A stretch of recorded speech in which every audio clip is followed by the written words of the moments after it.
যদি কোনো ব্যক্তি মালের নেশাব অথবা নেশাব পরিমাণ সম্পদের অধিকারী হয়, তাহলে তাকে কোরবানি দিতেই হবে, তার উপরে কোরবানি ওয়াজিব।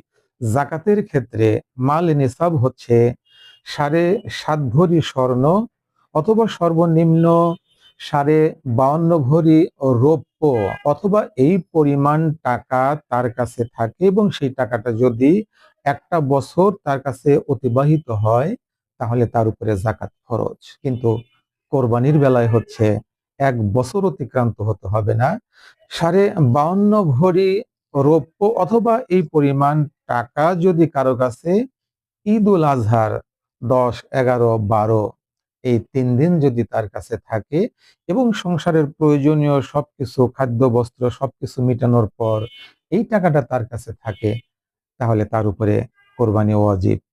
কোরবানি দিতেই হবে, না হলে সে গুনাহগার হবে। এখন কারো কাছে স্বর্ণ 7.5 ভরি নেই, স্বর্ণ আছে অল্প, রূপাও আছে অল্প, অর্থ আছে অল্প, সবকিছু মিলে যদি 52.5 ভরি রূপার যে দাম, সেই পরিমাণ টাকা যদি হয়, তাহলে তার উপরে কোরবানি ওয়াজিব। এবছর আলেম ওলামাগণ একটা হিসাব বের করেছেন যে 52.5 ভরি রূপার দাম হচ্ছে 1,78,500 টাকা। সুতরাং সোজা হিসাব, স্বর্ণ, রৌপ্য এবং টাকা সব মিলে যদি এই পরিমাণ অর্থ ঘরে থাকে, তাহলে তার উপরে কোরবানি ওয়াজিব। যদি এই ওয়াজিব কেউ আদায় না করে, তাহলে গুনাহগার হবে।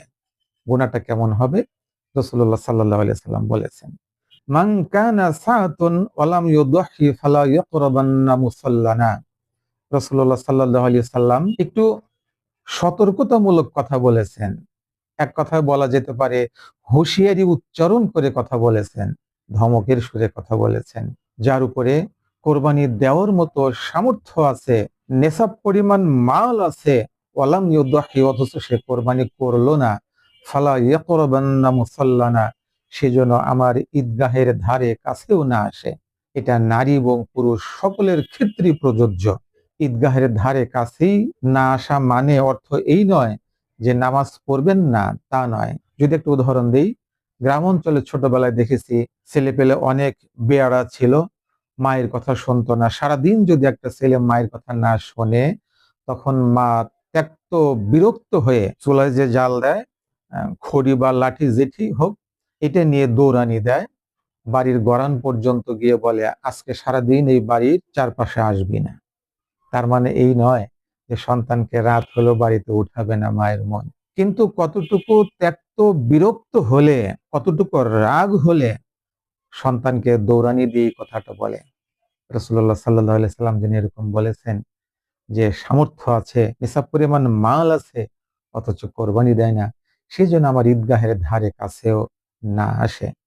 আল্লাহ তাআলা সবাইকে যেন এই ওয়াজিব আদায় করার তৌফিক দান করেন।